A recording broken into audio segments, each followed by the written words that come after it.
Hi friends, welcome to bright future Tamil. Friends, இந்த வீடியோவில் நம்ம என்ன பார்க்க போகிறோம் அப்படின்னு பார்த்தீங்கன்னா, தேனி ஸ்டைலில் சூப்பரான ஒரு மீன் குழம்பும் கூடவே மீன் வறுவல் ரெசிபி பற்றி தான் பார்க்க போகிறோம்.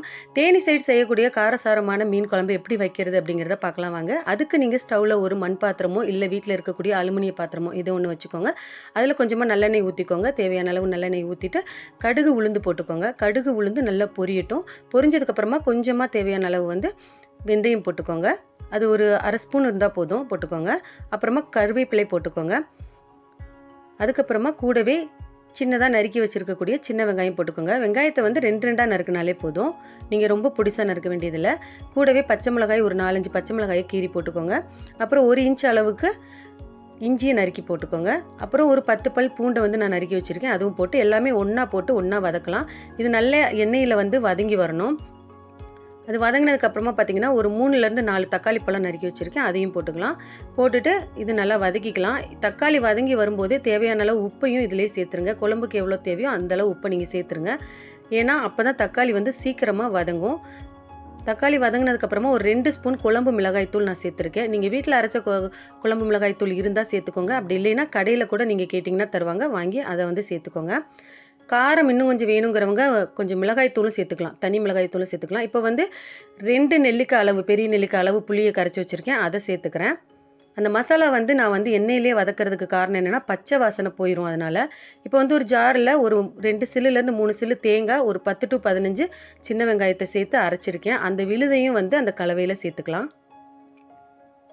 இப்போ இதிலே ஜார் கழுவுன தண்ணியும் சேர்த்துக்கிறேன். இப்போ இது நல்லா கலக்கி விட்டுடலாம். இப்போ எல்லாமே சேர்த்தாச்சு. இதுக்கப்புறம் தேவையான அளவு தண்ணியை மட்டும் ஊற்றி நம்ம குழம்பை மூடி வச்சிடலாம். இது நல்லா கொதித்து காயட்டும். ஏன்னா மீன் நம்ம லாஸ்ட்டாக தான் போட போகிறோம். இப்போ நல்லா கொதித்து வருது. இடையில பார்த்துட்டு இந்த மாதிரி கிண்டி விட்டுக்கோங்க. அதுக்கப்புறம் மீன் நம்ம கடைசியாக போட்டால் போதும், சரிங்களா? இப்போ நல்லா குழம்பு காஞ்சிருச்சா அப்படின்னா நீங்கள் மீன் போட்டுக்கலாம். இப்போ நான் மீன் கட்லா மீன் எடுத்திருக்கேன், அதை நல்லா க்ளீன் பண்ணி வச்சுருக்கேன்.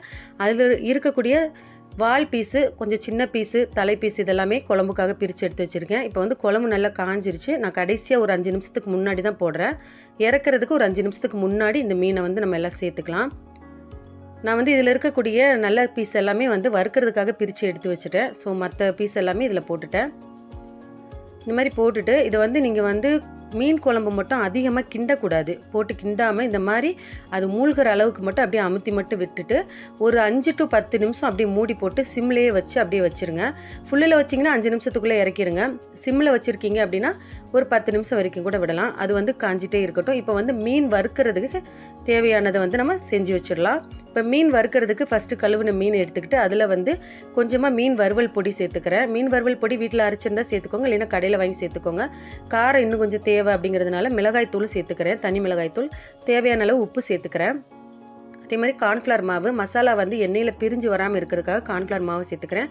1 ஸ்பூன் அளவுக்கு இஞ்சி பூண்டு பேஸ்ட்டு சேர்த்துக்கிறேன். அப்போ தான் அந்த கவிச்சு வாடை வராது. புளிப்புக்கு ஒரு அரை லெமனை கட் பண்ணி அதையும் நான் பிழிஞ்சு விட்டுக்கிறேன்.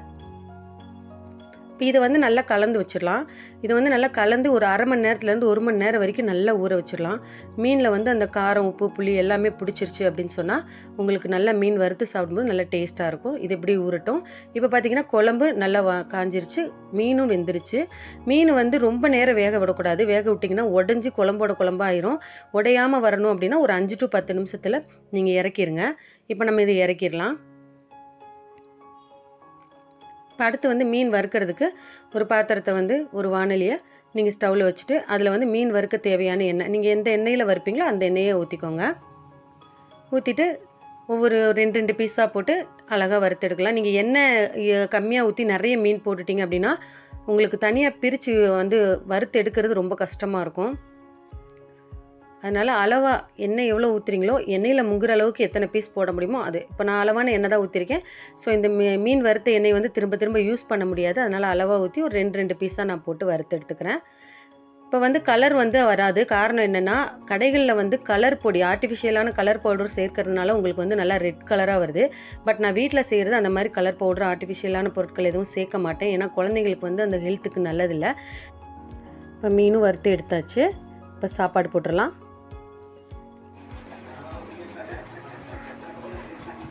மீன் குழம்பு சாப்பாடு எப்படி இருக்கு? சூப்பராக இருக்கா? This video sponsored by GenReview.online. GenReviews.online is one of the review portal site.